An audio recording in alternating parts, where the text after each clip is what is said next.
Welcome everyone, and thank you for coming to our town hall. My name is Joanna Sattler, and I will be our moderator tonight. Sorry about that. Your participation here this evening is the strongest message of support for our kids, our Hemingway School, and our school district as a whole. So thank you all for taking time out of your Tuesday night to come. We are eager to spend this evening sharing important information and answering critical questions. We're going to start by hearing from our speakers on stage on the topics of the upcoming levy and the school district budget issues. After that, I'll lead a moderated Q&A where I'll ask the questions and they will answer. And they're mostly questions we've been hearing from around our community. And then if we'd ask that you all refrain from commenting during that moderated Q&A portion. And then after that, we'll open up questions for the audience as time permits. We are here until 7, and we do, if we run out of time, have a black box over there where you will be able to fill out a written question and put it in there, and those will get answered by Dan and Laura after this evening. So we hope that there will be no unanswered questions when everyone's done. And when an audience member asks a question, we'll have a couple people in the room who will let you know when it's your turn to ask, and then you'll be able to ask one follow-up question after your question. So with that said, let's get started. We have Lydia Flynn, who you all know here, our principal at Hemingway STEAM School, Laura Stone, the chair of the Board of Trustees for Blaine County School District, and Dan Turner, the vice chair of the Board of Trustees. And thank you all for being here tonight. And let's begin with Lydia with that overview about our school. So yes, I am Lydia Flynn. I'm the principal of Hemingway School. Just a little background, I've been in the district and specifically at Hemingway since 2008. And I have 3 kiddos here in the district. So I'll start by sharing a little background about Hemingway and how our middle school came to be. Our middle school opened in 2016 when enrollment across Hemingway was declining. For many years, Hemingway had 4 classes at every grade level, and at that point enrollment was shifting and we began transitioning down to 3. That change left us with some empty classrooms, and at the same time, Wood River Middle School was at capacity. So opening a middle school program at Hemingway provided a solution on several levels. It helped to ease overcrowding at Wood River, it increased our overall enrollment, and perhaps more importantly, it offered families a new option as their children endured the middle school years. It also fulfilled a long-standing request from Ketchum families who wanted a neighborhood school option. Over time, however, Hemingway has evolved beyond being just a neighborhood school. Today, about 30% of our middle school students do live in Haley and come down to Ketchum for school. So I think that shows that families choose Hemingway not simply because of location, but because of the unique experience that we provide. Our school offers a smaller, close-knit environment with an emphasis on STEAM education.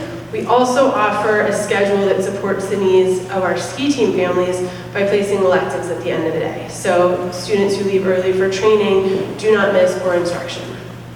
In terms of enrollment and capacity, currently our middle school could serve 55 students per grade for a total capacity of 165 students. This year, we have 45 students in 6th grade, 49 in 7th, and 44 in 8th, bringing our total enrollment to 138 students. In recent years, we have maintained each year a wait list, but in practice, we have been able to accommodate every student who wants to attend Hemingway. So generally, after the initial process of asking for names, we do have more than 55, and then as things transition, we have been able to allow all students who want to come to be able to come. Our elementary school has room for 365 students if every grade level were completely full at capacity for enrollment, and right now we serve 295 elementary school students.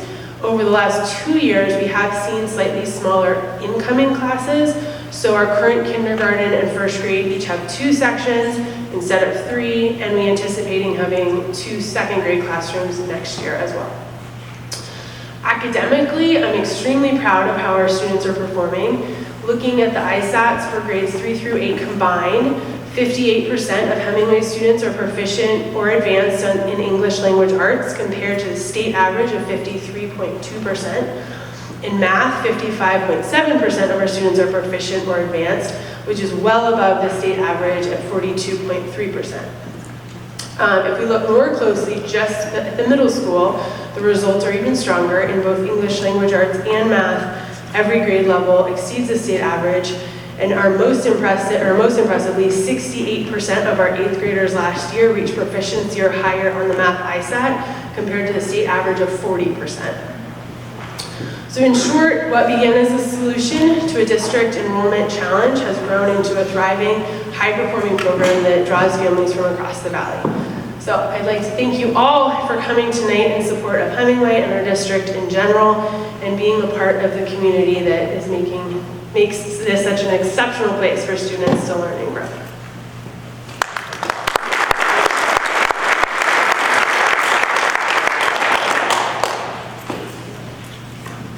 Okay, now, thank you, Lydia. We'll now have Laura Stone walk through a summary of the upcoming levy. And Laura, if you can just briefly touch on how long you've been on the board and what drew you to the school board, that would be great.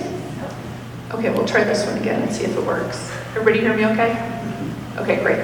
Yeah, so I've been on the board for 5.5 years, almost 6 years now. And I started on the finance committee and got involved with the finances. I was one of the people that identified the change in funding situation that we were at. We used to have a lot of money due to various things we'll get into. We don't have as much extra as we used to. And that got me interested in advocating for our schools. My kids all went there through Hemingway and through the middle school and at the high school, and my husband did too, and my mother-in-law taught here for 35 years at Hemingway. So I have a lot of connections with the district and very committed to public schools. But first I want to thank Kelly Lees and Principal Flynn and Joanna Sattler for arranging this today. It's really exciting for Dan and I to have an opportunity to talk to people about school finances. Mostly people don't want to hear about that, but it's super important, and we're really happy that you came tonight. So on November 4th, the board is writing a supplemental levy for $3.85 million a year for 2 years. I want to note that as trustees, we are not allowed to advocate for or against the levy. We're only allowed to share information. So that's the capacity we're in here tonight. This levy will replace the current levy, which is expiring next spring. The levy requires a 50% plus 1 vote in order to pass. Funds can be used for anything that the district needs generally from a supplemental levy, but we do have to identify on the ballot how we will spend the money. And we have decided to use it for programs that are not completely paid for by the federal government or the state. It's going to cover special education expenses. That's the biggest piece of this. It's going to cover all-day kindergarten, preschool, summer school, school resource officers, and cybersecurity enhancements. We are required to spend the money on the things that we have on the ballot. I want to provide a little bit more background on those things that we're going to use it for. For special education, we're required by law to provide the services that our special ed students require, but we're not funded fully to do that. The shortfall would be covered by the largest portion of the levy. And I just would make the point that when our special ed students have the support they need, all of our students benefit. Fewer distractions in class, teachers are less exhausted, it's good for everybody. We're always thinking about when we're deciding how to ask for money, we're always looking at student achievement and student performance and trying to really make sure that we're making decisions that are really critical for student success. Pre-K and kindergarten data indicates that one of the most effective ways to improve student achievement is for all students. It's a strong early education program. So we're in a state that only funds half-day kindergarten and does not allow us to use money from the state on preschool. That's why we're asking for that money. We know that an early education program provides in student success. Summer school students, in general, experience a summer slide or learning loss because of how long the summer break is. The 5-week summer bridge program that we run with various community partners provides 300 targeted elementary students with focused math and reading interventions all summer. Not all summer, but for 5 weeks. The purpose of it is to reduce that summer slide and help some of those kids that are maybe just below grade level to get up to grade level. That requires fewer people doing interventions later. It helps kids feel more successful in school, and obviously, catching them up is just good all the way around. Another thing that we're running it on, that we'll be spending the money on, are school resource officers. The state provides no funding for school resource officers. We have 2 Haley Police Department SROs for our schools in Haley. This funding would allow the Blaine County Sheriff's Department to hire a 3rd SRO who would be based in Cary, but would work really to enhance school safety and security across Blaine County. So while they'd primarily be stationed in Cary School, they'd spend time on campus at Bellevue Elementary and also at Hemingway. And then they would be in charge of supporting the behavioral threat assessment teams for all 3 of those schools outside of Haley. Cybersecurity is the last one. Like all businesses and individuals, school districts are targets for cyber attacks. BCSD successfully thwarted a cyber attack a couple of Thanksgivings ago, resulting in no data loss, and we paid no ransom. And there was a big ransom being asked. So IT costs obviously are critical to thwarting this, and they're increasing faster than inflation, and the state has been holding the money that they pay us for that flat. They're not even increasing it with inflation like it needs to be. So, like all districts in Idaho, we're facing a funding shortfall. I'm sure you've heard this before, but Idaho's per student funding is 51st in the nation. 51st because you include DC in that. Only Puerto Rico and American Samoa fund schools less than Idaho. Levies are the only substantial tool that Idaho school districts have to increase revenue. 102 out of 115 K-12 school districts have levies in place. And I would guess, as an aside, that the ones that don't because their communities haven't voted for them, not because they don't need them. While the legislature isn't interested in funding schools, right now public schools, they have taken steps to reduce the burden on taxpayers. For example, in the current supplemental levy that ran, taxpayers only paid $190,000 out of the $3.7 million that we levied over 2 years. So the state is covering the cost of levies so that taxpayers don't have to pay them. So we still have to run the levy, and the levy still has to pass. But if it does, it won't cost taxpayers as much as we have to explain it will cost. We don't know how much it will save taxpayers. So we can't say anything on the ballot to say that even though we're running this, all we can say is the maximum cost will be this $16.33 per 100,000. But the actual cost sounds like it will be less than that because the legislature has been providing funds to help relieve taxpayer burden. And of course, it just makes it really complicated to run levy and really explain what the impact will be on you. We're committed to balancing, as a school board, to balancing the budget and planning for the long-term success of the district. If the levy didn't pass, we would have to try and run another one and or cut expenses more significantly than we're planning to currently. The board has not decided what to do if the levy doesn't pass.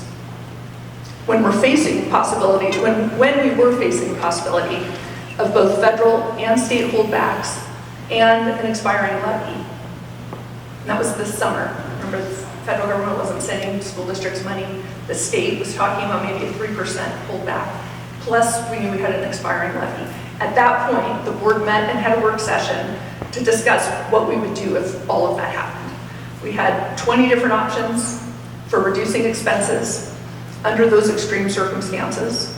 Luckily, the federal money was released, and the governor exempted K through 12 schools from the holdbacks that all other government organizations in our state had. So we were left now with kind of the big thing outstanding is the levy. I assume if the levy didn't pass, that would be our starting point because of the conversations that we've had. Again, there were 20 items on there and a wide breadth of options. Everything would be on the table from that standpoint to try and figure out what we need to do. We're required by law to provide special ed services. So the 1.8 roughly million that we need for special ed that's not covered by the federal government or the state would have to come from other programs in the district. And I'll just leave it at that. That's the levy. Okay, thank you, Laura.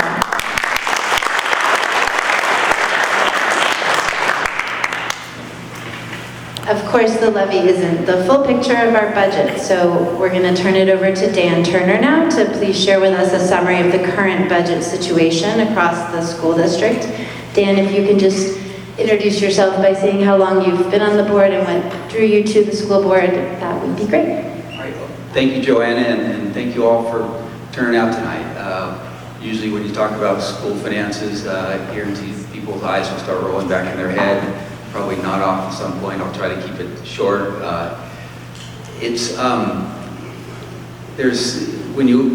If you look at where we are right now for this school year, the 25-26 school year, we will be operating at a deficit for the first time in a great while. I don't think we've ever actually approved a budget that had a deficit.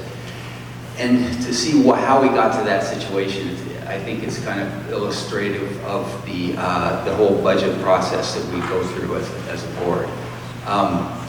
There are a whole ton of decisions you have to make before all the inputs that you really need are in place. For instance, our budget discussions begin in October, November, this month and next month for the next school year, for the school year 26-27.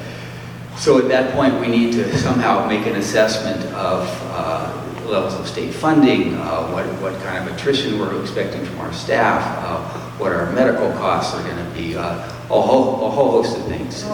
Enrollment is very important. Attendance is very important. These are all different inputs into this, into trying to get a handle on where you can, where you need to make adjustments to make that next year's budget stay in balance. And as Laura said, we don't have any choice except to run balanced budgets. There's not a district credit card we can put things on. At times when we do have to run a deficit, we have reserves that have been put in place over the years, but clearly not sustainable to go into district reserves to balance the budget. So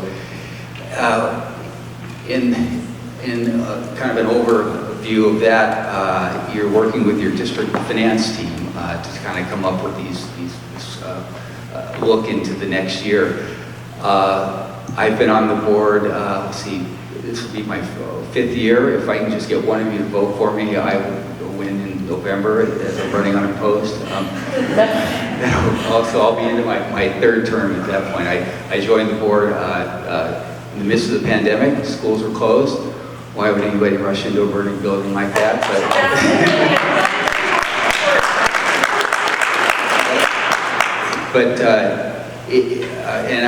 I serve on a very engaged board.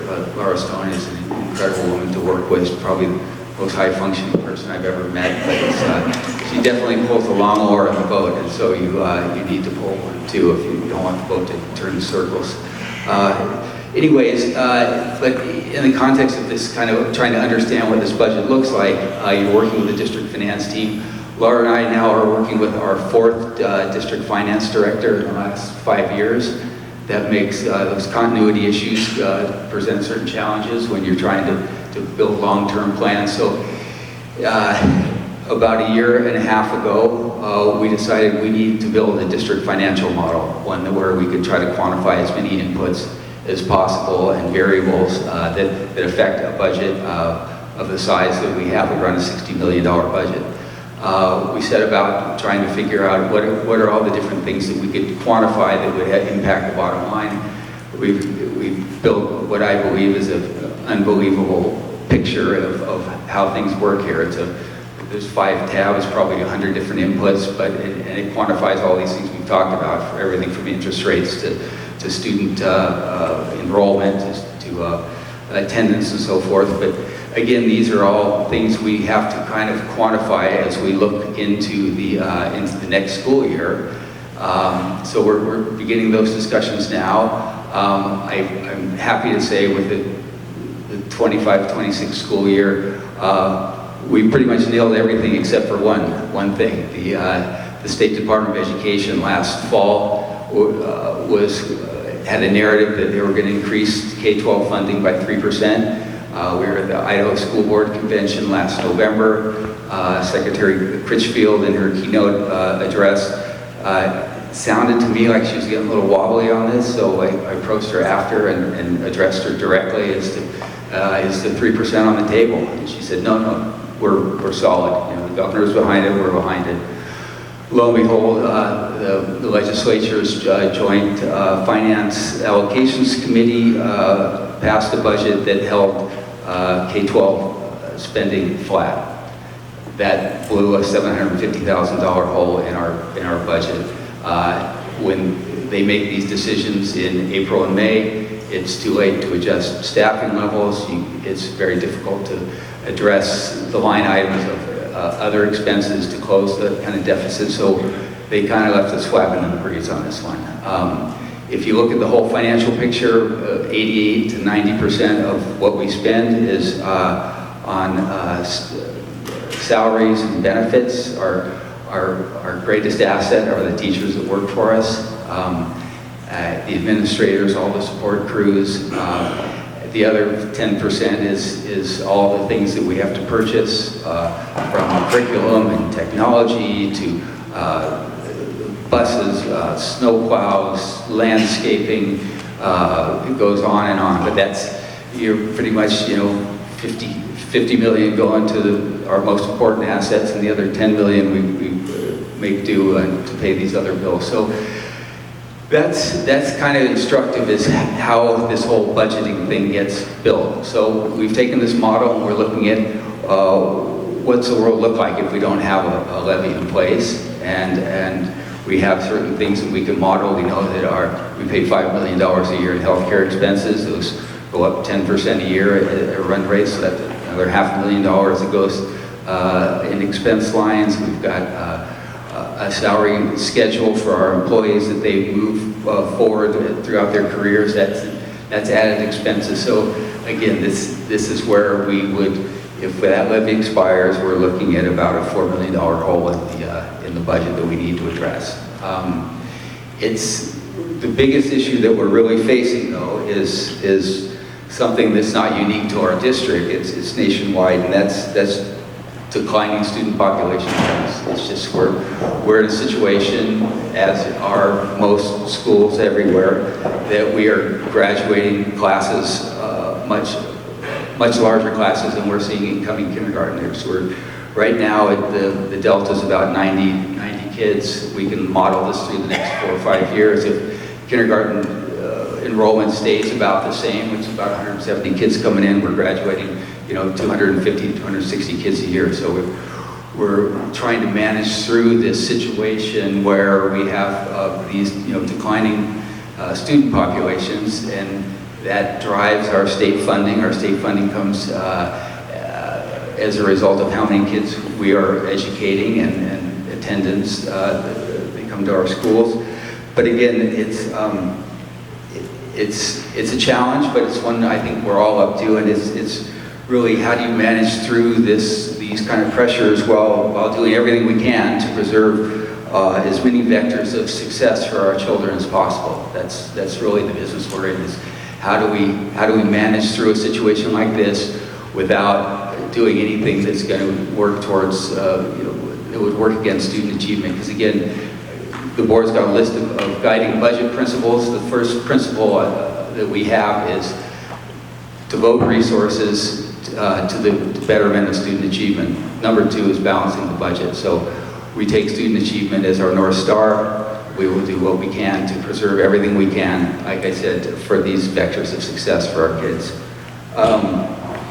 Again, it's rare that you've got an audience that will listen to the intricacies of school finance, so I appreciate your indulging me on this, but I turn it back to Joanna.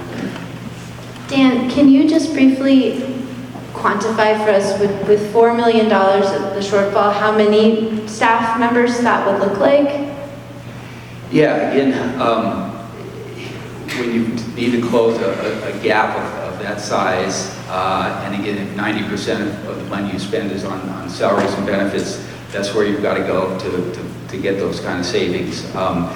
If we model the average teacher salary plus a benefit load of about $125,000 at paras who make a little bit less, we're talking in the neighborhood of 35 to 40 headcount reduction. That puts you in a position where you've blown through the attrition model, where hopefully you can adjust your staff through retirements, and takes you into a RIF, a reduction in force model, which is absolutely the least desirable way you want to address staffing situations like that. That's far more formulaic. There's very little strategic about it. It's literally the Hunger Games, and we don't want to go there. And we have over the last 5 years eliminated about almost 50 positions through an attrition model. So we've been able to reduce positions, not sort of people, but positions total across the district as people retire and then moving people around. And our goal would be to continue doing that instead. And that's why we're trying to do this, take steps to do this as opposed to have a sudden change. Thank you both. I just wanted to follow up a second there. None of this has come to us as like we didn't wake up one day and just figure this out. I mean, these were trends that we could see, we could identify, and we've been working since I've been on that board to address those through a lot of things. One is what Laura's talked about, is that we've already reduced 47 staff positions through attrition, and that's tough on your teaching population, because you're not eliminating any work, you're just passing it around to more people, to fewer people. So but we have been able to do that. We have been trying to trying to rationalize the staffing there. But on the other side of the ledger, we've employed some really strong cash management strategies to take the district reserves out of non-interest bearing accounts into laddered T-bills and so forth. We've been generating $800,000 to $900,000 a year in interest revenues. Again, we saw an opportunity there, and we've got our money in a place that's safe, but also higher returning. We've changed healthcare providers. We're now out of the state pool, which is kind of a black box, and into our own providers who can understand the health of our workforce, and that will hopefully at some point we can entertain looking at a self-insurance model where we can save some more money. We're not renewing any contracts now that have automatic price escalators, so the list goes on, but again, we've been on this for some time. It's not new to us, it's part of our DNA at this point. Great, thank you. In terms of these things you've talked about with respect to funding and changes that might cause more funds to be available, we've heard that a shift from attendance-based funding to enrollment-based funding, and now we're back to attendance-based funding, could make a significant difference. So I'm wondering if one of you could talk about the impact and the dollars our district receives as a result of us being now attendance-based as opposed to enrollment-based. Yeah, it's a funny concept that you could staff your schools just on the premise of how many kids would show up each day. That would be an interesting model. So basically, we are kind of the coin of the realm of school finance is support units. Support units are something the state comes up with. They take all your student populations, divide them by the different grade levels, they come up with a support unit. In the old days, we were paid on all the support units we generated. Now, they run that through the attendance model, so if you've got 95% attendance, you get 95% of the funding you would have got under the old model. And basically, 4 years ago, we were being funded on the basis of 166 support units. This year, we will be operating the school district with funding for 147 support units. I know that one of the things each of our schools has really worked on is increasing attendance, and it affects our bottom line. It's so critical. We increased attendance by almost 2% last year. That makes a significant difference. That's worth a couple positions in the district. So attendance matters, and it also matters for student success, because when they miss days and they have to come back in, and teachers have to reiterate information for kids who are out, or kids aren't comfortable because they missed information that all the other kids know. It's great for student mental health and belonging in the classroom too. So it's not just driven by the finances of it. We know it's better for students too. And just being kind of a bottom line guy, it's about 150K per percentage of 1% of attendance. So, losing 5%, it's close to $1 million we've lost there, and just the switch from enrollment to attendance. They kind of pay lip service to it in the legislature about going back to it. I don't think we could ever count on going back to enrollment-based funding. That's helpful to know. That was going to be my next question, Dan. Is there a way that parents can advocate, the parents in this room can advocate for more funding? Are there local or state officials they should contact? Should they be writing op-eds? Should they be writing letters? What would be helpful and what might be not helpful, if anything? So that's a great question. I think letters to the editor, just locally, are really good to raise people's understanding of what's going on. I think you can reach out you can always email the governor, Governor Little, Superintendent Debbie Critchfield, who's the state superintendent. Our three legislators are Ron Taylor, Mike Bahanka, and Jack Nelson. They are, in my experience, they have been very supportive of education. I think only one of them's, one of them at least has teaching experience himself. I think he was a professor at a school. So be kind. Be kind. There are people who are trying to support us in the legislature, but it's always good for them to hear it so they know that that's important and that people care. As far as the broader legislature, there's some things that we have to be careful about. We've been targeted here. During COVID, I helped create a written public comment procedure that we can use. We've had over 800 public comments from people. We're able to email back and forth with people. It works way better than doing public comments in the meeting for the most part, because we can actually converse with somebody, answer questions, things like that. We're the only school district in the state that didn't have a verbal public comment system, and someone in northern Idaho decided to get the legislature to change the law and require all school districts to have verbal public comment. They called it the blame bill.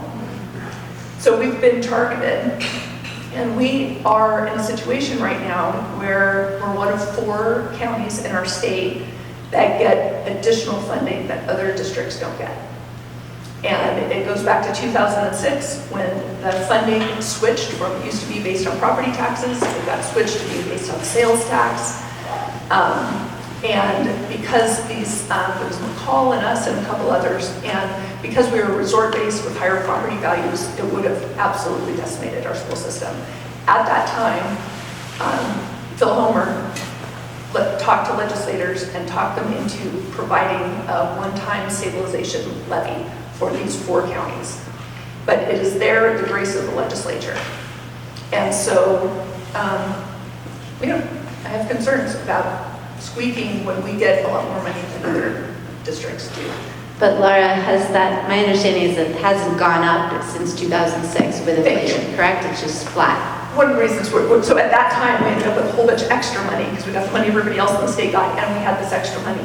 But that money is a flat dollar amount. All funding for schools is a flat dollar amount. There's no increase with inflation anywhere tied in.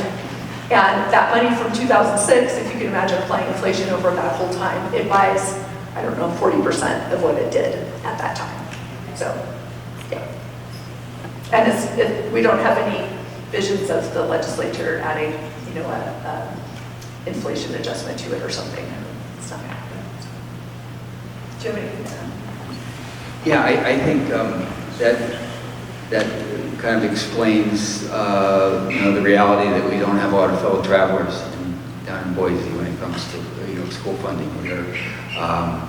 And when we look at this stabilization levy again that was capped in 2006 and how the cost of everything has gone up since then, and prior to 06 we were indexed to property values, and just to think that since 2019 to now the aggregate property values in Boyne County have gone from 10.5 million to 25.3 million. We'd be in a lot different world if we were under the old funding model. So I think when you think about how you can advocate, I think it's all right here in our community.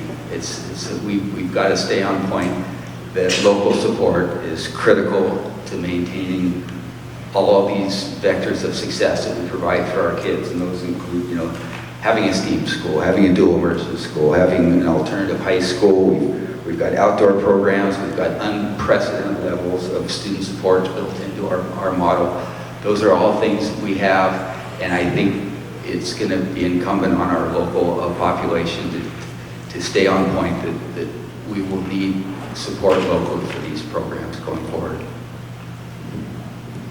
Thank you both.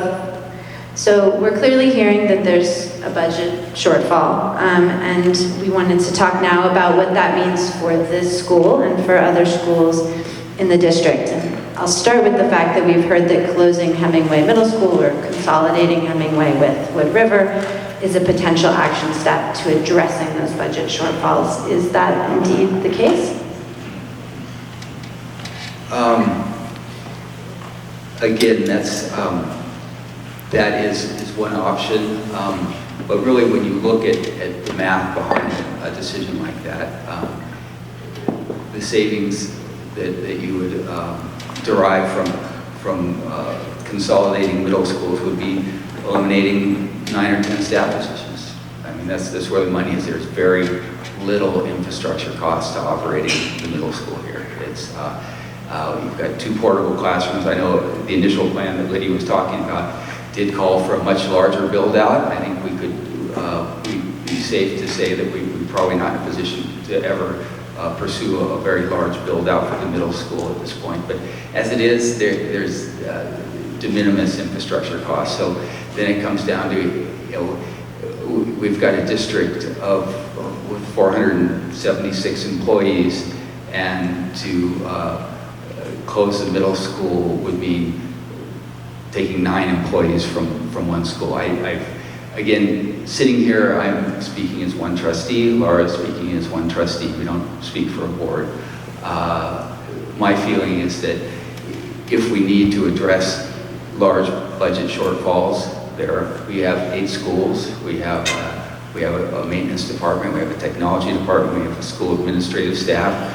I would prefer to see those cuts spread across a much larger footprint than looking at one particular school. I think the decisions will be difficult and nothing can be taken off the table, but it would just seem on an equity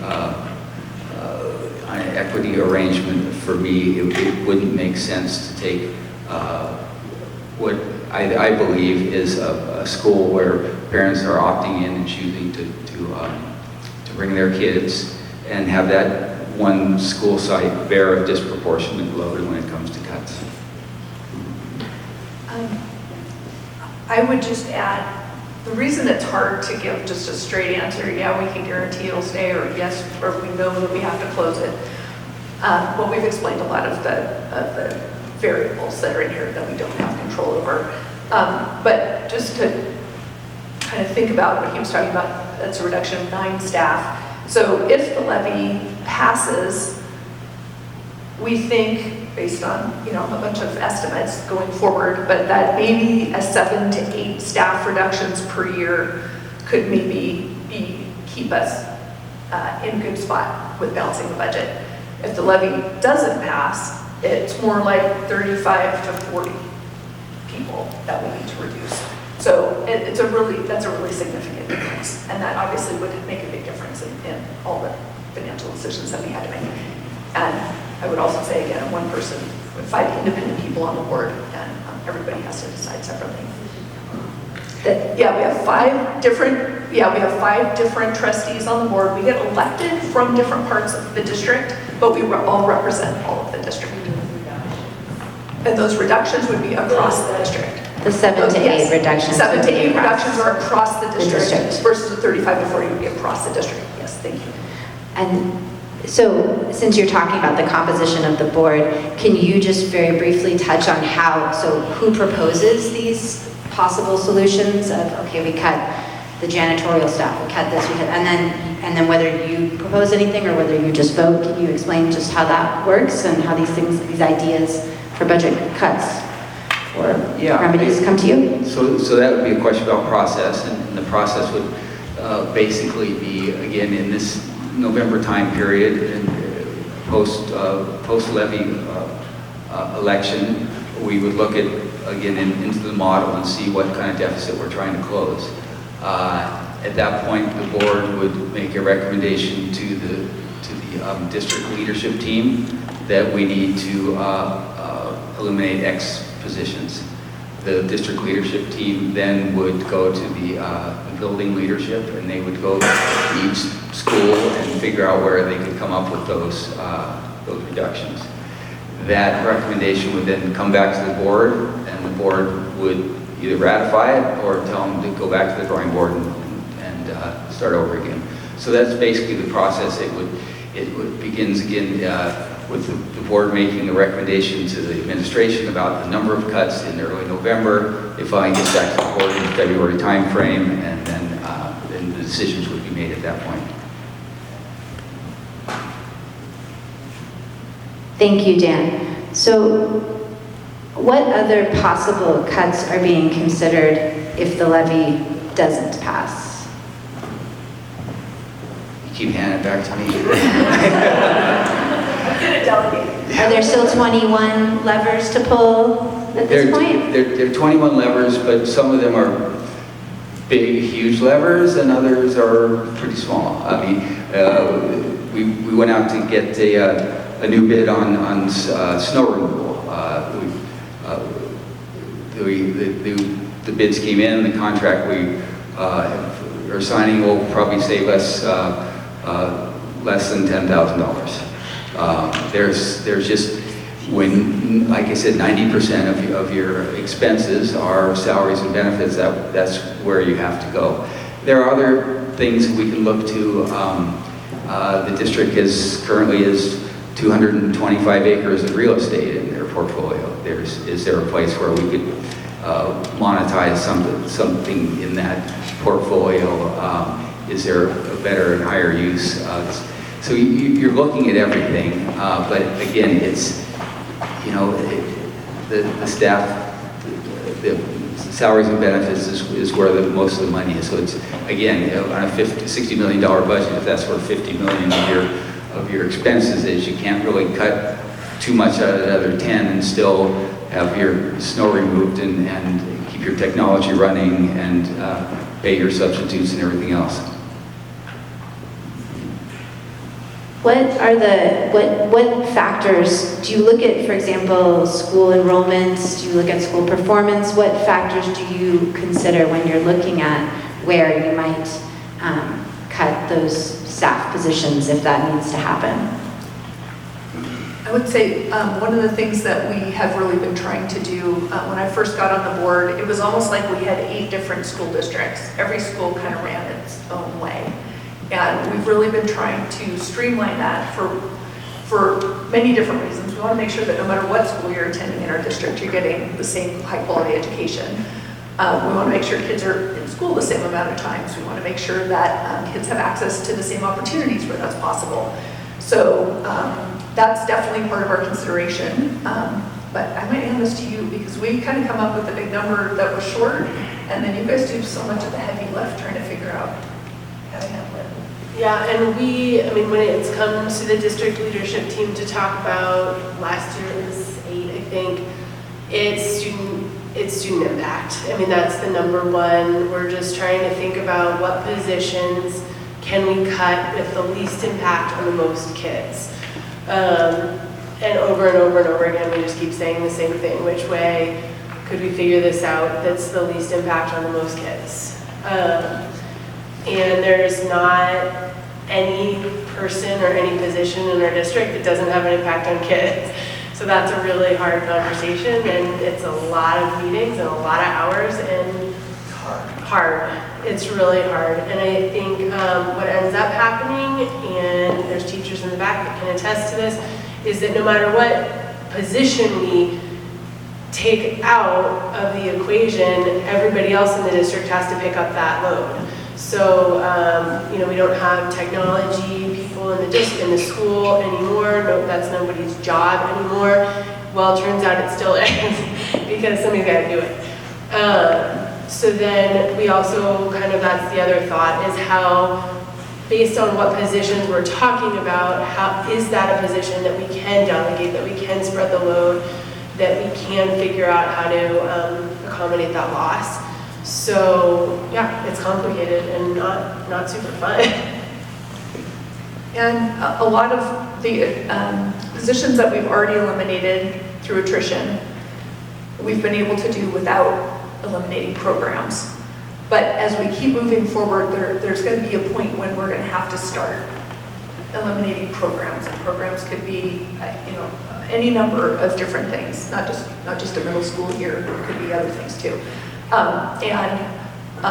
At some point, because you can't just keep piling more work on employees than what they're already doing, right? That's not good for students, and it's definitely not good for our staff. So we're to the point where we're going to have to start looking at some things like that. And I hope that with some things we'll be able to work with other resources in our community that can maybe provide some support where possible. But, The other kind of consideration is because our enrollment is changing, that obviously impacts what we need. So for Hemingway last year, we only had students to provide 2 first grade classrooms, and we had 3 first grade teachers. And again, through attrition and moving people around, that's how we worked that out. So when you're talking about 7 or 8 across the district, some of that simply is adjusted because of our changing enrollment. Because we have this extra flat amount as part of the budget that's not based on the number of students we have, as we have fewer and fewer students, it becomes more per student that we have of that extra money. So, if we only had 1 student in the district, we'd still have all that money coming in from the levy. So there is some advantage, as like we're talking about with elementary school, as you just need fewer teachers, and that's where a lot of the reduction is happening. We actually end up in a better situation. So is it possible then that, given that you are seeing smaller kindergarten classes, smaller first grade classes, smaller second grade, that theoretically the levy could buy the middle school time, and then you're able to keep it going just by the fact that it doesn't need as many staff anymore? Is that fair to say?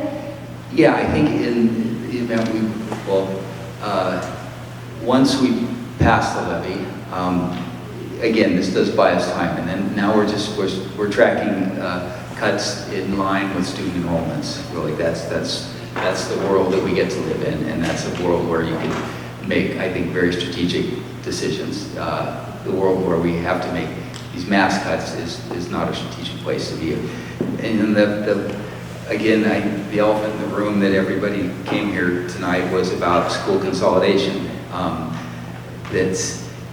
Those are things that you have to entertain if we were going after the big number. But we've got declining enrollment at the Bellevue School.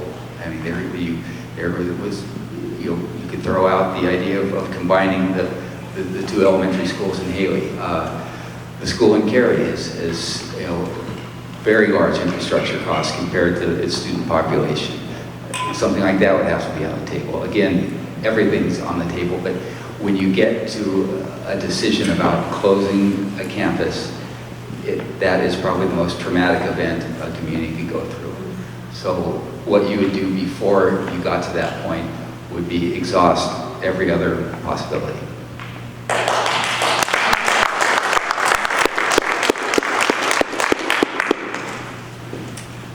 Okay, thank you very much.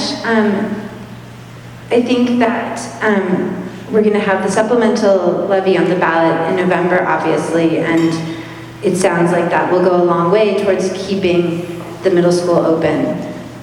Should we be expecting to have a levy like this on our ballot every 2 years? And if so, is there a way to make it longer lasting? So there was a proposal to have 6-year supplemental levies. Didn't get much headway in the legislature this year. Dan and I were big fans. But that didn't go through. That would help because it's a lot of effort on the community's part to run a levy and get the word out and explain to people what it's for. So I don't think right now there's support for extending that. What was the rest of your question? Should we expect to see this every 2 years to, if that will likely keep us, the middle school open, should we expect every 2 years to need something similar? It's a great question, and it's one that I think we have differing opinions of on the board. Speaking for myself, I came to a point a little while ago where I was like, we just have to run them all the time. We're going to have to run them every 2 years, and that's what we're going to need. We have other people that say it depends on public support. It all depends on public support, of course. If they don't get passed, we don't have levies. But it depends on public support. If they are passed with fewer and fewer votes for them, it's an indicator that the public's not supporting it. And you don't want to be in a position that will be part of what we're weighing as we're deciding how much do we think we could run one for the next time. That's why you don't go out and ask for too much money. Because having one fail just statistically makes it really hard to pass another one later. And there's, again, other issues of need that the district has. Every 5 years, we probably go out and run a plant facilities levy. The school, with the amount of facilities that we need to keep in good shape, requires about $5 million a year in reinvestment. Those are new roofs, HVAC systems, lighting, safety, everything. But those are expenses that are not funded by the state of Idaho. So we have to go out every 5 years and ask for this again. There is a point where you get voter fatigue, taxpayer fatigue. So we're well aware of that. We're trying to time the cadence of our asks. So we're being as responsible as we can, knowing that, again, as Laura said, once your first levy fails, everyone after that becomes harder and harder to pass. So there's some science and there's some art, and we're trying to thread the needle on that one. I have a question. What percentage of the levy is going to be allocated to capital expenditure? Can we just wait for that until we open it to we're almost done with the moderator. Oh, you want to answer it? Okay. No, we can answer it later. Okay, yeah, we can be the first up for that. We just have a couple other ones to get through here, and we're almost done with this section. We all know that there's, speaking of the fact that we can't ask for too many levies, when you juxtapose that with the fact that there's just a tremendous amount of wealth in this valley, are there other options that we, as parents of students in the district, could pursue? Lot option taxes, real estate transfer taxes, donations, what those could support, if anything, PA funds. What else could we pursue to get additional funding? I have a few comments about this, but Dan can provide the bigger picture about funding and getting funding from donations. I would just like to say that organizations, and this is only a subset, but Lake County Education Foundation, the YMCA, Far and Wise, the Hunger Coalition, the Space, they are all providing services that really facilitate what we're doing in schools. for the YMCA, Farmwise, we're really involved in the summer school program. Our goal is to get those kids up to speed, and we need fewer employees in order to provide interventions with the work that they're doing. So there are ways kind of indirectly to really help. The summer school, Blaine County Ed Foundation has the school meals program. If kids are hungry, they can't learn. So that right there can affect, again, how well is students learning, how many interventions they need down the line. That costs money. So we have a lot of local organizations. So donations to those local organizations that are indirectly helping. That help all our helps. But bigger picture, if you're talking about funding the district, funding teaching positions, all of these things.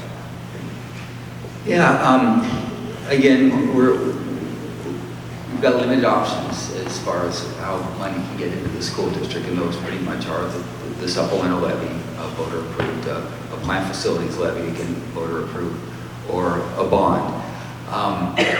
When money comes in through other sources, through philanthropic giving, all gifts of over $5,000 have to be approved by the board, and there are things that we have to take into consideration. One of them is maintenance of effort, so to speak. If somebody came in and said, I've got $125,000 I want to give you for your music teacher, sure, we could accept that, but in 3 years that music teacher would then be a tenured teacher that the district would have to fund into perpetuity. They have contract rights. Contract rights after 3 years. So if someone said, I want to provide an extra teaching staff position at your school at $125,000, you'd have to go back to them and say, well, you'd have to endow that position, and that means you'd have to raise $2.5 million so that we would be able to fund that position as long as that person was around. So again, and it's accepting gifts, we have to be very mindful of the impact it has across the whole school district. We've got much stronger policies than we used to, but again, we're kind of boxed in by what the state legislature has allowed for school funding. Again, we cannot enjoy the increase in property values in our community. We've got, everybody, when they look at a tax bill, the first line is school funding, and they assume it's going up every year. But if you look at the number, it's probably not. It's again, it's that $29.6 million that we're levying, and this is the property values in the county increase. Your percentage of that 29.6 is going down. You're referring to that stabilization levy that we talked about that has been flat since 2006. Okay, I think that concludes our Q&A portion of the meeting, and I think we can start opening things up to questions one at a time, which we're going to have a few people helping to facilitate whose turn it will be.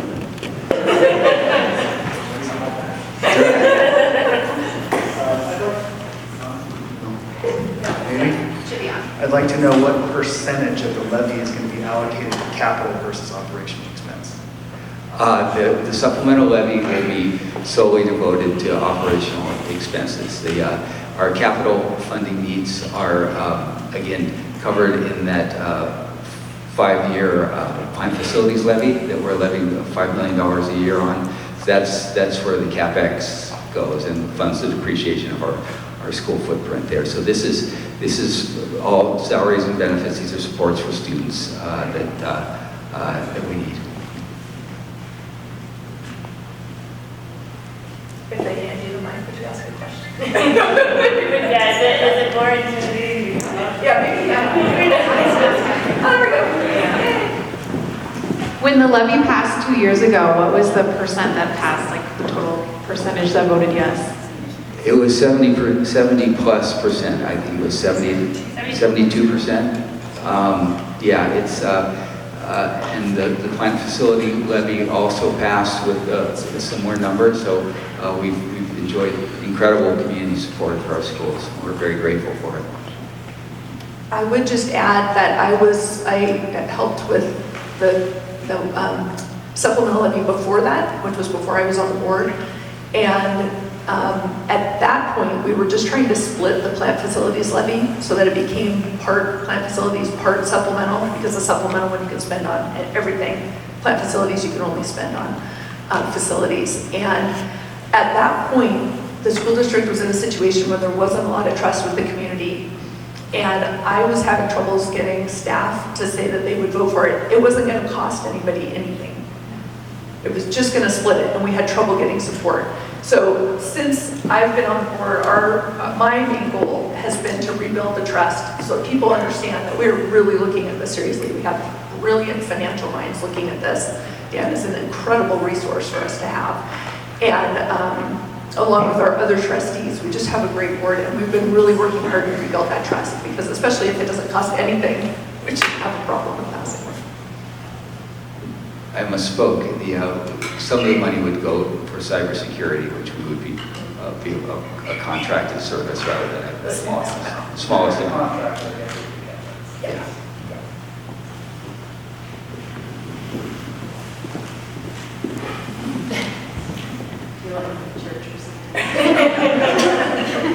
Just to piggyback on some of the stuff you're saying, we really, I think collectively, everybody's been very impressed with you guys and your involvement.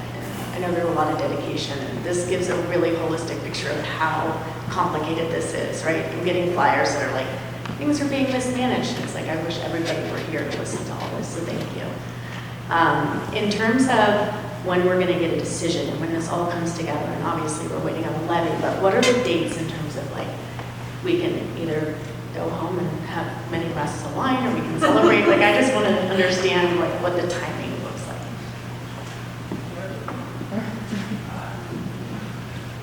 Again, it's when it will probably be in that January, February timeframe when the district leadership brings the board a recommendation for staff reductions, and at that point they'll be locked, and we'll have a lot more certainty. The inputs that go into that decision again will all fall into place post levy, but again, they're all very public conversations, yeah, so it's, we wish we could say everything's forever, and we can assure you that nothing will ever change, but we're not in any position to do that. I want to just add to that about all public meetings. We can't even go to a birthday party on the weekend without publicly noticing it if we have 3 or more trustees there. So really, our conversations happen in public. And we broadcast them, people can come and see them. So I think a lot of people aren't aware of that. It makes some things really awkward. We can't even, once the meeting's broken up, we can't even stand in the parking lot and talk about what we just talked about in the meeting. So we're very careful about that. I think it's really important that when we're doing public business, we're doing it in public where you can hear what the discussion is.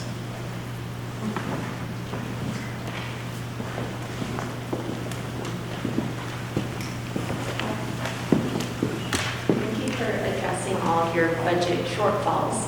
One thing I didn't hear about was the possibility of the preschool attrition from Hemingway into Haley, and now how that could possibly affect the future Hemingway kindergarten through middle school enrollment numbers, and also the enthusiasm that the board shows during the board meetings for opening a free all-day preschool, and how you would pay for that while also considering closing a middle school.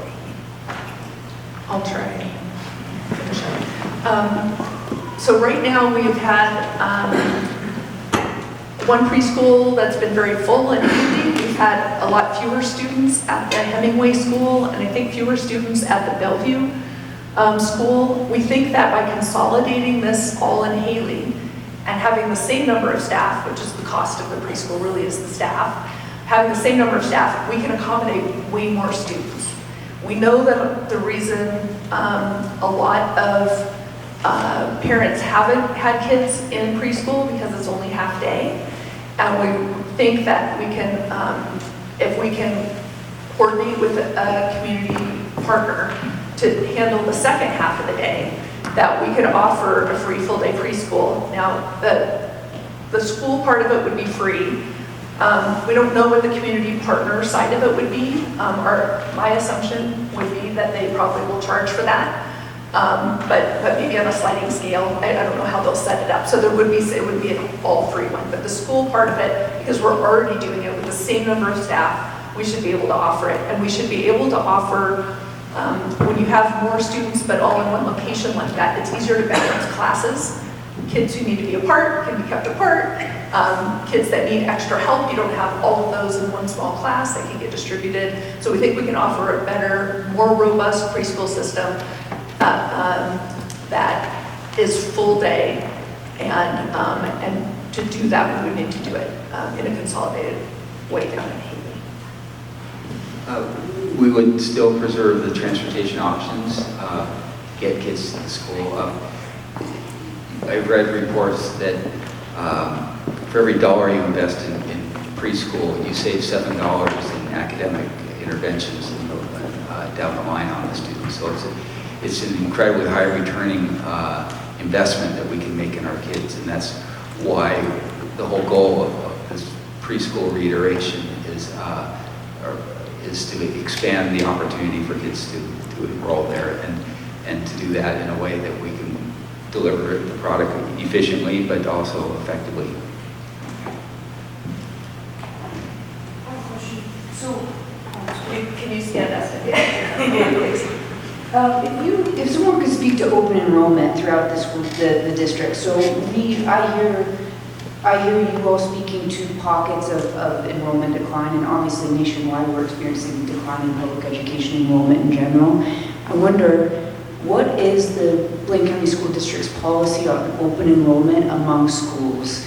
And is that something that can be revisited? Is that something that is dynamic and ever-changing? I wonder about that. I've had my peers ask me if they can educate their kiddos here in Ketchum, if they work here, and I don't know the answers. I'd love to hear. So it changed slightly there was a state law 2 years ago, and all schools in Idaho have to offer open enrollment to anybody in the state, so long as you have room. And so then we just have to publish, these are our rules, this is how much room we have, and we have to report to the state, quarterly, about how many people have asked, how many people we've let in, what classes are full. So currently at Hemingway, we have 2 grade levels that are closed.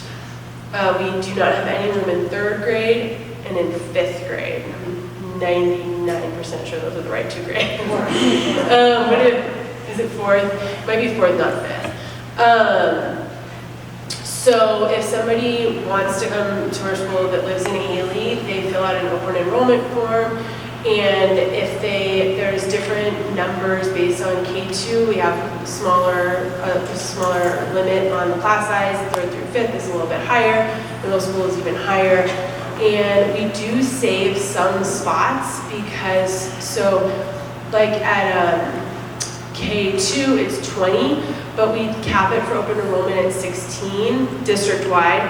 And the reason for that is if somebody from in our boundaries comes, we can't say no. So if we were to fill a 3rd grade class or a 2nd grade class with 20 students, some of them being from Haley, and then we had somebody within our boundaries come, and we have to say yes, now we're at 21 and we're out of compliance and we have a problem.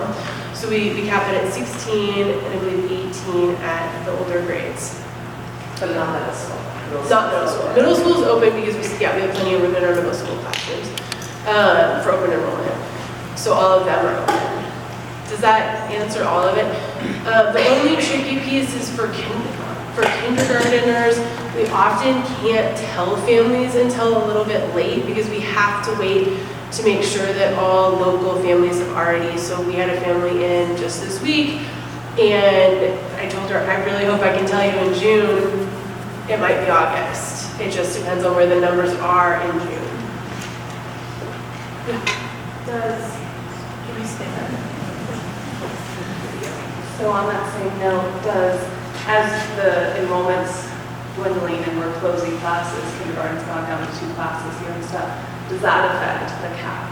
Or would you, if there was enough kids to add another class, is there a top cap as well, maximum, or does it depend on the teachers? So it's really, yeah, that's, because it would take a lot of kids coming in to Add a whole extra class. add a whole extra class, yeah, at once, kind of. So I think that's the tricky, it's like the timing piece makes that really hard. So if we had a whole bunch, I wish and I don't know the number off of the top of my head, but if we had, I want to say 15, but I think that might, I don't want to swear by that. Open enrollment forms turned in before June, or it would really need to be before that. Then yes, we could go and say, hey, we've got this many more kids, we have a classroom, what can we do? And we've got only two, we can move that second grade, there's all of the logistical pieces. But it would take a big group all at once, and that's the tricky part.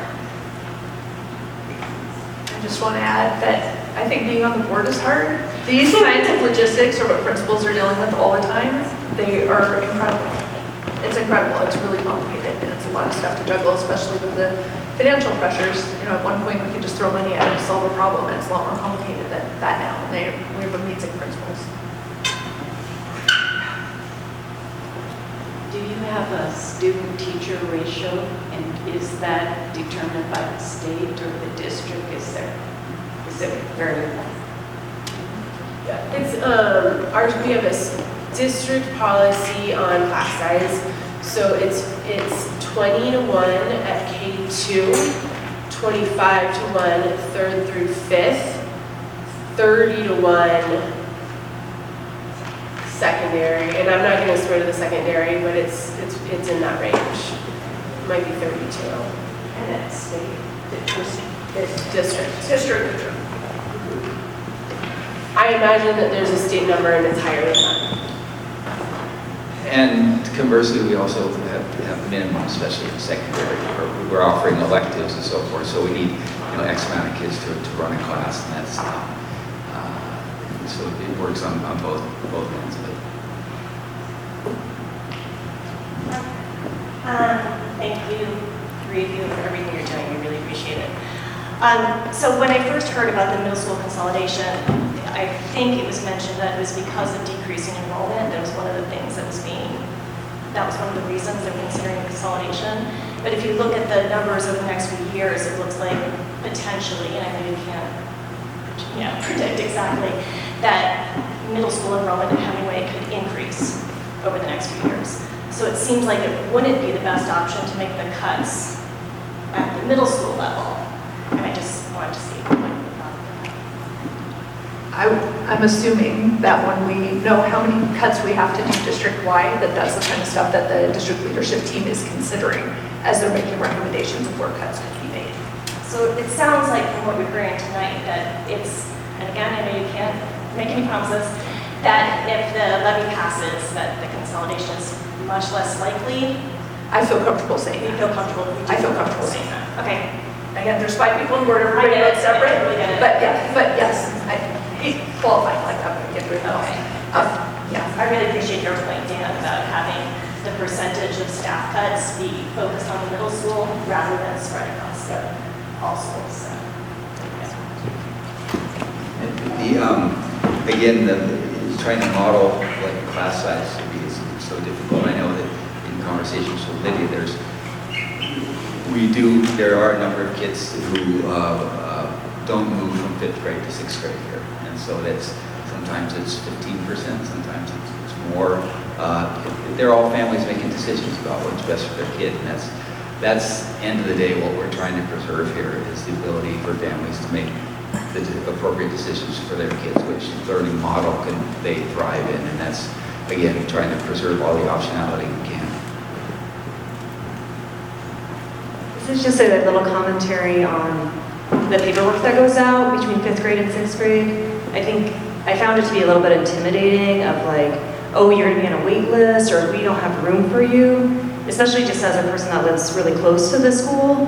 But I would think that individuals and families that live in Haley or live even further would be more intimidated by that, feeling like there's not gonna be room in that school, so I'm not even gonna try to get into it.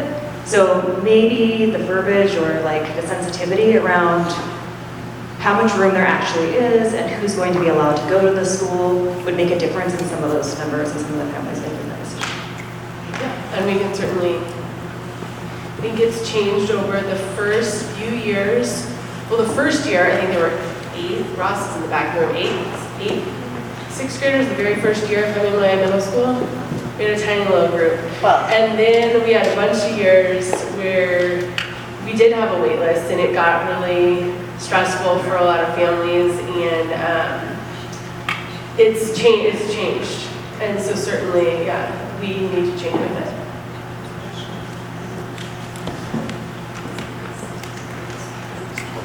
so I've had 2 kids come through Hemingway, or one that's still here. I have been in the school district now for 13 years, but can you guys speak to how, you talk about how the levy will support special education and all these different things, but it really doesn't talk to how it actually keeps Hemingway Middle School intact. Can you speak to how budgets get shifted so that the Hemingway Middle School stays alive and doesn't go, because the levy's not actually focusing on the middle school itself?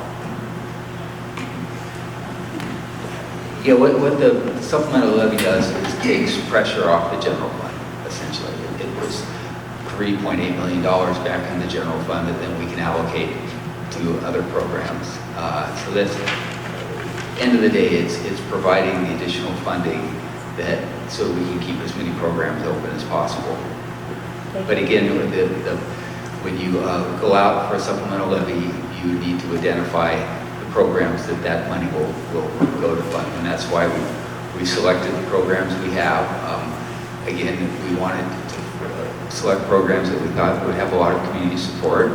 We wanted to stay disciplined on the ask. We didn't want to look like a Christmas tree with 100 different asks on it, but again, find things that would resonate with the public as far as support goes, and then across the county, and then again, that money will take pressure off the general funding that will allow us to fund a variety of things. Because Dan, you have to pay for special education, correct? So if you don't have the levy for it, then they cut it from elsewhere because they need to spend it by law. So if it's not in the levy, then they take the money from somewhere else. So it does indirectly help Hemingway Middle School stay open because they have to pay for special education. If that makes sense. Does that answer your question? Yeah, thank you. Special ed funding is especially problematic. The state allocates us staff positions by just the divisor. They've determined that 6% of our school population will need special ed interventions. It has nothing to do with our actual populations or the services they need. So we are playing in the confines of a pretty tight field here.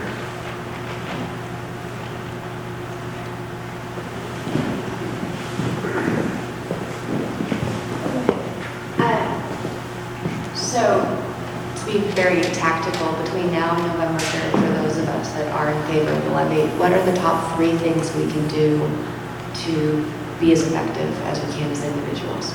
I would love to answer that question, but I think with the legal requirements, I can say, I don't think we can answer that.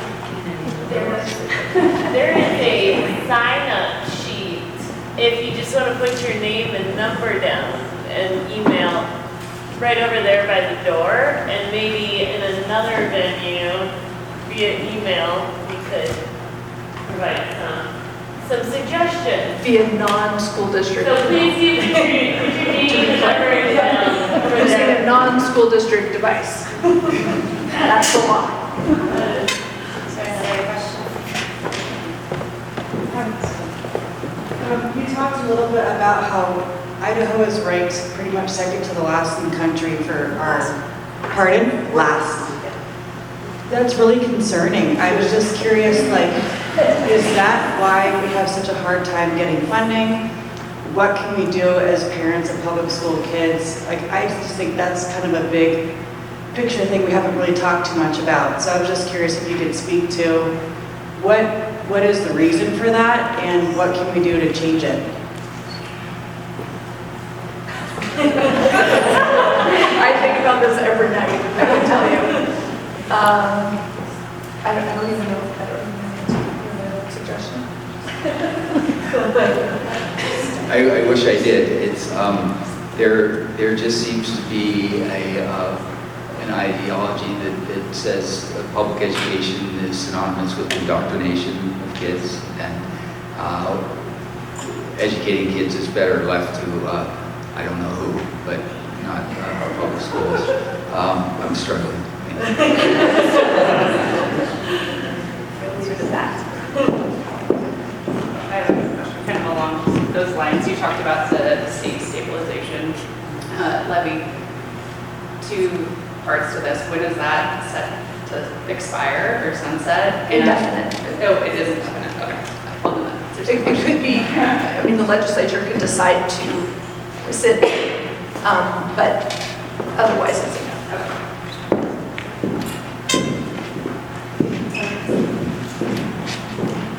I wasn't aware that this funding for schools wasn't based on property taxes. It used to be. When did that all change? 2006. Huh? 2006, that That changed. got changed by the legislature? Yeah. I think the story, and you should look it up to be sure, but I think the story was there was a lieutenant governor in charge, got a lot of property, and he was only in charge for a short amount of time, and got that through. And it was just an incredibly big change for schools. And how has that lasted all this time without somebody recognizing the impact? Yeah, I don't know.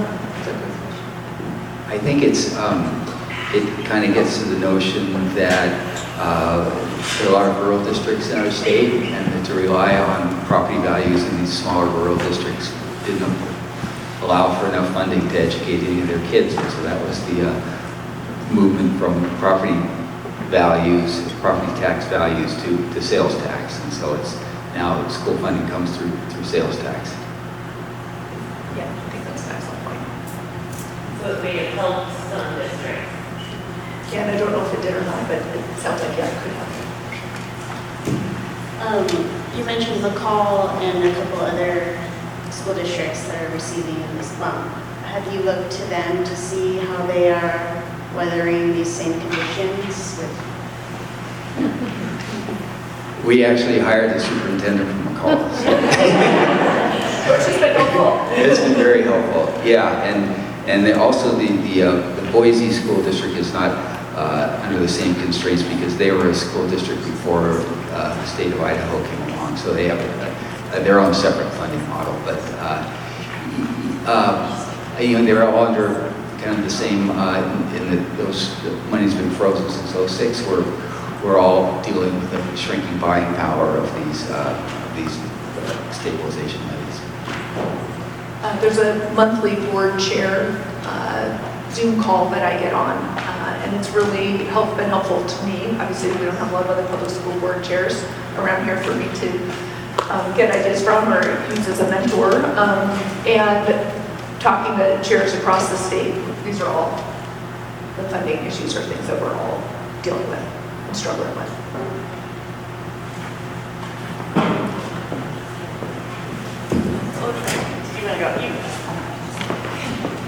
Okay, thank you very much, everybody, for your time. I feel sick to my stomach.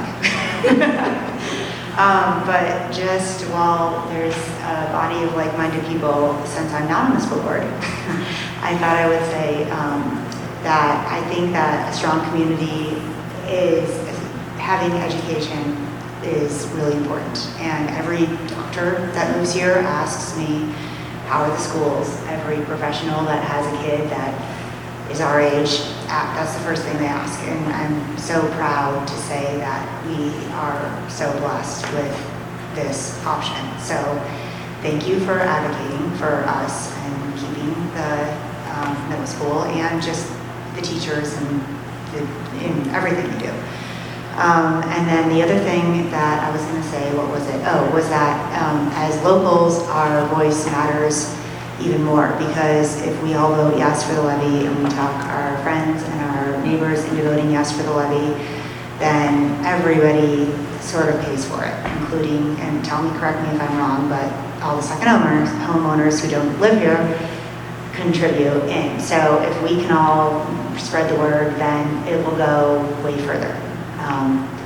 So that's one thing to just remember. And then the question I had was about the teachers, because I feel like every teacher I know is dropped down from heaven. And it doesn't matter what grade they're teaching and what school they're teaching at, it just seems harder than ever. And so I'm just wondering what that does if we have to eliminate all of these positions. And I don't know, I mean, I'm sure you've studied that, and I'm sure it's factoring into everything, but it just feels like they're all so stressed. And so I'm just wondering if there's anything we can do. I think as a board in a situation like this, what we're really trying to do is be as communicative and transparent as possible about what's going on, what the situation is. We've increased some communication that we'll be sending out this year. The superintendent, for example, is sending out an email to all staff summarizing each of the board meetings. That's 3 hours that staff don't have to sit there and watch a board meeting, but just read a quick email, but still know what's going on. So I think that's our goal, is to just make sure that people are informed, that they know how hard we're working to manage this, that we're trying to do the best we can to optimize all the money that we have, to reduce expenses in as strategic a way as possible. And we have just a really solid team working on this. As hard as this is, it's easier than COVID was. I've been there for a lot harder times. We have answers to some of these things. We have ways to navigate it, and we're working really hard on it. Still trying to understand all this levy stuff. Just real quick. So who decides how much of a levy to ask for, and also what it will go towards? Is that your board? The board decides, and we have a finance committee, and we've been really leaning heavily on them. It's made up of members of our community that have pretty significant financial experience, so they provide some advice to us. We talk to administration. When we decide we want to do it, explain that we're spending the money on programs that aren't covered by the federal or state government, then we ask our administration, what are those programs? Finance director, how much do those cost? So it's kind of a collective effort, but it is the board that makes the decision. So if there is in the community more support, if these levies are passing by a lot, maybe times change, maybe it would be possible to ask for more and not have this kind of like knuckling situation. And sorry, follow up. If you received more, can you carry that funding past if you don't use it all into the future? Yeah, if you didn't use all the money, we'd still have to spend it on those items, but we could spend it on future years on those items. So if we didn't need all that money, say for cybersecurity stuff, whatever we didn't use would still have to be spent on cybersecurity, but we could spend it in years 3 and 4. It doesn't just have to be in years 1 and 2. Does that make sense? And finally, is there something where you can ask for money in perpetuity? Is that what BCRD is doing? Not school districts don't get to do that. Oh, but other people can. There used to be a way that you could. Those are us, right? There used to be a way that if you ran a levy for a certain number of times, I think it was 7 years, maybe it was 5 years, if you ran the same one over and over again, then it would become permanent. And we do have $2.6 million that we get. That was a result of that from ages ago. Again, flat dollar amount. Okay. And that was does from. that still apply? Nope, can't do that anymore. And we now only have 2 times a year that we can run levies. There used to be 4. Just again, the art and science of how much of an ask can you make. Again, the downside of not passing a levy, as we've outlined, is pretty dramatic. And again, there are other funding needs that are in the out years that you need to also plan against. So you need to be very thoughtful about how much you're asking for at any given period of time. I chair the finance committee. I think the conversations kind of go around, well, the last levy was 1.85. PCRD is going out for X amount, how much do you think, what are the parameters we should be thinking about? We came in about 2X what the last one was. To go beyond that, I think you've got more explaining to do, more, the needs are always going to be there, but the question is how much can you ask the public for, knowing that the downside of not passing it is very dramatic. Can I make one last comment? Which Absolutely. Is, I know we're winding down. We are always open to have conversations like this. If you have ideas, we love ideas. If you have concerns, questions you don't understand, you can email us at any time. You can submit a written public comment. It gets posted on the website. It gets posted on the board agenda. You can just email us directly on the board. We meet with people individually all the time. Love to hear from you. Thank you for being here today. Thank you.